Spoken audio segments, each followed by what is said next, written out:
गरीब मुलगी श्रीमंत घरात गेली, पण पुढे जे घडलं ते धक्कादायक. सोनाली एका छोट्याशा गावात राहणारी गरीब पण खूप स्वाभिमानी मुलगी होती. तिचे वडील लहानपणीच गेले होते आणि तिची आई लोकांच्या घरची भांडी घासून घर चालवत होती. घर इतकं गरीब होतं की कधी कधी रात्री फक्त पाण्यावर भाकर भिजवून खावी लागायची. पण सोनालीने कधीच परिस्थितीसमोर हार मानली नाही. ती दिवसा कॉलेजला जायची आणि संध्याकाळी शिवणकाम करून आईला मदत करायची. गावात सगळे तिच्या सौंदर्याचं आणि स्वभावाचं कौतुक करायचे. तिच्या डोळ्यात नेहमी मोठी स्वप्न असायची.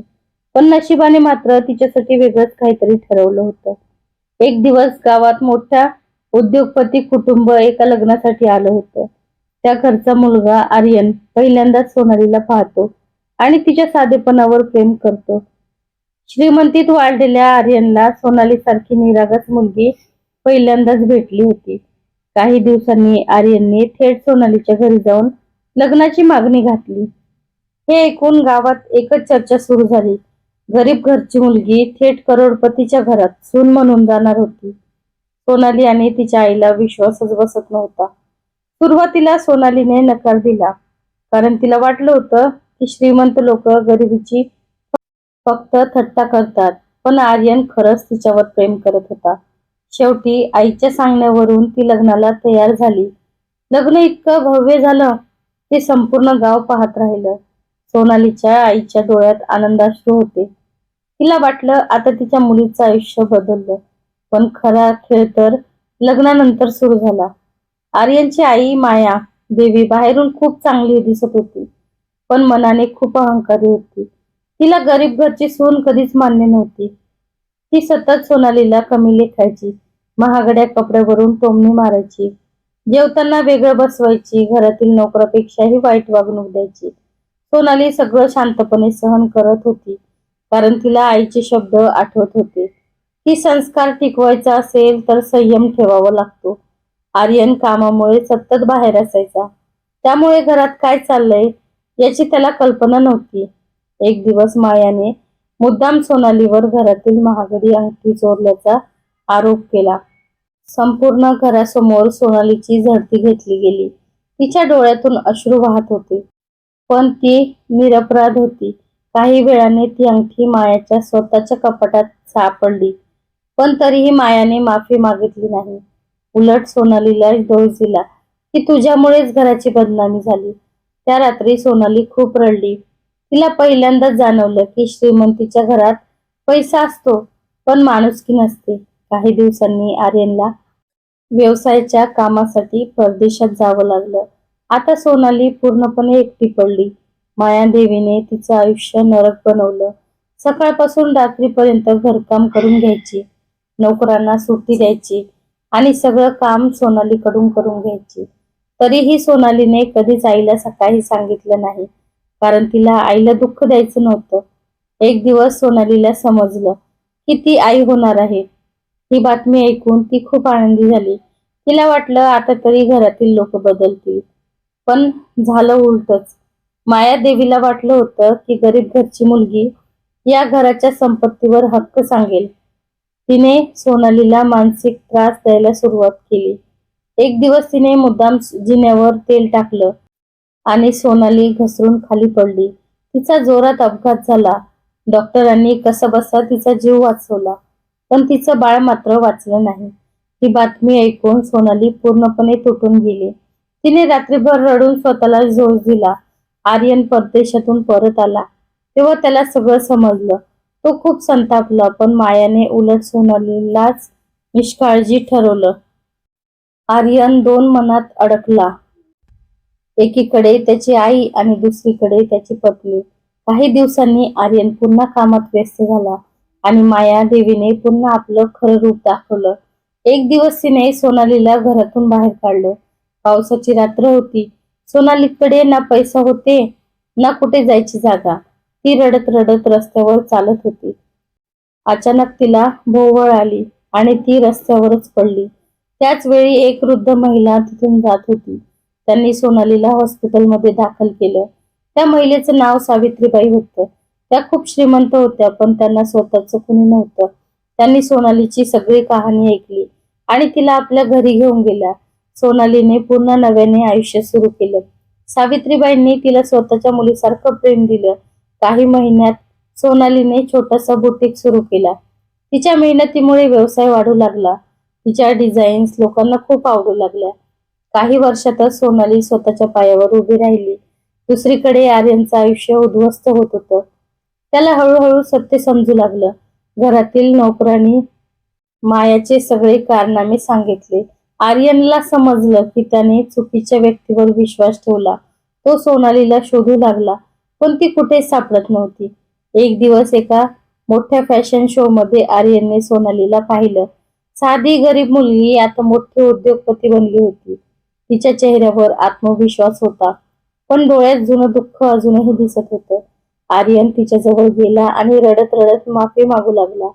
पण सोनाली शांत होती. ती म्हणाली, गरीब असणं हा गुन्हा नसतो, पण गरीबाच्या भावनांशी खेळणं हा सर्वात मोठा गुन्हा असतो. आर्यनला स्वतःची चूक समजली, पण आता खूप उशीर झाला होता. त्याच वेळी एक धक्कादायक सत्य समोर आलं. सावित्रीबाईची तब्येत खूप खराब होती आणि त्यांनी त्यांच्या मृत्यूपूर्वी संपूर्ण संपत्ती सोनालीच्या नावावर केली होती. मायादेवीला हे समजताच तिला मोठा धक्का बसला. ज्या गरीब मुलीला ती घराबाहेर काढलं होतं, तीच आता त्याच्यापेक्षा मोठ्या श्रीमंत झाली होती. पण सोनालीच्या मनात अजूनही अहंकार नव्हता. तिने गावात मोठं हॉस्पिटल बांधलं. गरीब मुलाच्या शिक्षणासाठी ट्रस्ट सुरू केला. स्वतःसारखा अनेक मुलींना तिने काम दिलं. एक दिवस ती आपल्या जुन्या गावात गेली. आईच्या जुन्या घरासमोर उभी राहून ती खूप रडली, कारण तिची आई हे सगळं पाहण्यासाठी जिवंत नव्हती. गावातील लोक तिच्याकडे आश्चर्याने पाहत होते. ज्या मुलीला लोक गरीब म्हणून हिणवत होते, तीच आज हजारो लोकांची मदत करत होती. काही दिवसांनी आर्यन पुन्हा तिच्याकडे आला. तो म्हणाला, मला तुझी साथ पुन्हा हवी आहे. सोनालीच्या डोळ्यात पाणी आलं, पण तिने शांतपणे उत्तर दिलं की जखमा भरतात, पण त्यांचे वर्ण कायम राहतात. ती तिथून निघून गेली आणि आर्यन फक्त पाहत राहिला. त्या दिवशी त्याला पैशापेक्षा माणुसकी मोठी असते हे समजलं. सोनालीने आयुष्यात खूप दुःख सहन केलं, पण तिने कधीच स्वतःची चांगुलपणा सोडला नाही. म्हणूनच शेवटी नशिबालाही तिच्या समोर झुकावं लागलं. आर्यन तिथेच उभा राहून सोनालीकडे पाहत होता.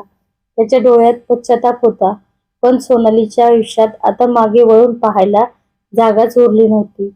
ती आपल्या गाडीत बसली आणि निघून गेली, पण तिच्या मनात जुन्या आठवणीचं वादळ उठलं होतं.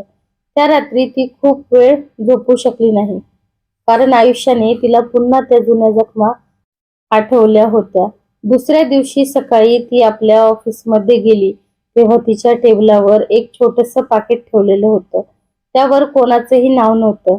तिने ते उघडलं आणि आत एक फोटो पाहून तिच्या हातातून ते पाकिट खाली पडलं. तो फोटो तिच्या आणि आर्यनच्या पहिल्या लग्नाच्या दिवसाचा होता, पण फोटोच्या मागे एक ओळ लिहिलेली होती, सत्य अजून पूर्ण समोर आलेलं नाही. हे वाचून सोनाली हादरली. तिला वाटलं भूतकाळ संपला, पण आता काहीतरी नवीन सुरू होत होतं. तिने लगेच आपल्या मॅनेजरला विचारलं. हे पाकिट कोण घेऊन आलं? पण कुणालाच काही माहित नव्हतं. त्या दिवसापासून सोनाली अस्वस्थ झाली. काही दिवसांनी तिला पुन्हा एक अनोळखी फोन आला.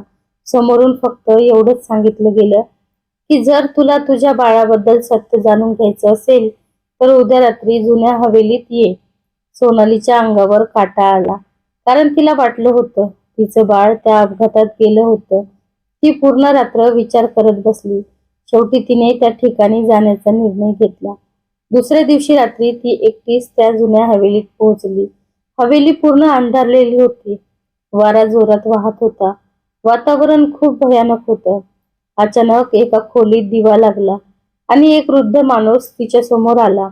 त्याने शांत आवाजात सांगितलं की त्या दिवशी तुझा अपघात झाला तेव्हा तुझं बाळ जिवंत होतं. सोनालीच्या पायाखालची जमीन सरकली. ती रडत विचारू लागली, मग माझं बाळ कुठे आहे? त्या माणसाने सांगितलं की मायादेवीने तुला त्या घरातून कायमचं दूर करण्यासाठी खोटं बोललं होतं, कारण तिला वाटलं होतं की तुझं मूल या संपत्तीवर हक्क सांगेल. सोनाली जोरजोरात रडू लागली.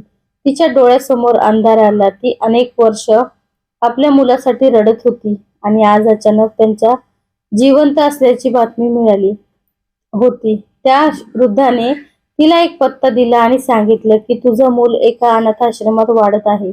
कारण मायादेवीने पैशाच्या जोरावर सगळं लपवलं होतं. सोनाली लगेच त्या अनाथाश्रमात पोहोचली.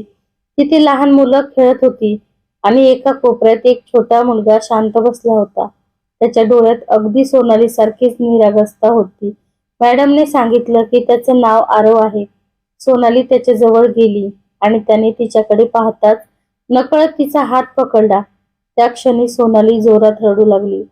कारण आईचं नातं रक्ताने जोडलेलं असतं हे तिला जाणवलं. तिने आरवला मिठी मारली आणि अनेक वर्षाचं दुःख अश्रूमधून बाहेर आलं. दुसरीकडे आर्यनलाही हे सत्य समजलं आणि त्याला स्वतःचा तिरस्कार वाटू लागला. तो थेट मायाकडे गेला आणि विचारू लागला, तू इतकी खाली कशी जाऊ शकलीस? मायादेवी शांत बसली होती कारण तिच्याकडे आता कोणतंच उत्तर नव्हतं. आर्यनने त्या दिवशी घर कायमचं सोडलं आणि तो सोनालीकडे गेला. पण सोनाली आता खूप बदलली होती. ती फक्त म्हणाली, आईपासून तिचं मूल दूर करणाऱ्यांना देवही माफ करत नाही. आर्यन रडत होता कारण त्याने आपल्या आईवर विश्वास ठेवून स्वतःचं संपूर्ण आयुष्य उद्ध्वस्त केलं होतं. काही महिन्यांनी सोनालीने आरवला स्वतःकडे आणलं आणि त्याच्यासोबत नव्याने आयुष्य सुरू केलं. ती त्याच्यासोबत प्रत्येक क्षण जगू लागली. तिला आता कोणत्याही श्रीमंतीची गरज नव्हती कारण तिचं खरं सुख तिला परत मिळालं होतं. एक दिवस आरवने तिला विचारलं, आई तू इतकी रडतेस का? तेव्हा सोनाली हसत म्हणाली, कारण देव उशीर करतो पण न्याय नक्की देतो. त्या दिवशी तिच्या डोळ्यात दुःख नव्हतं तर आयुष्य जिंकण्याचा अभिमान होता. तर कशी वाटली कथा नक्की कमेंट करून सांगा.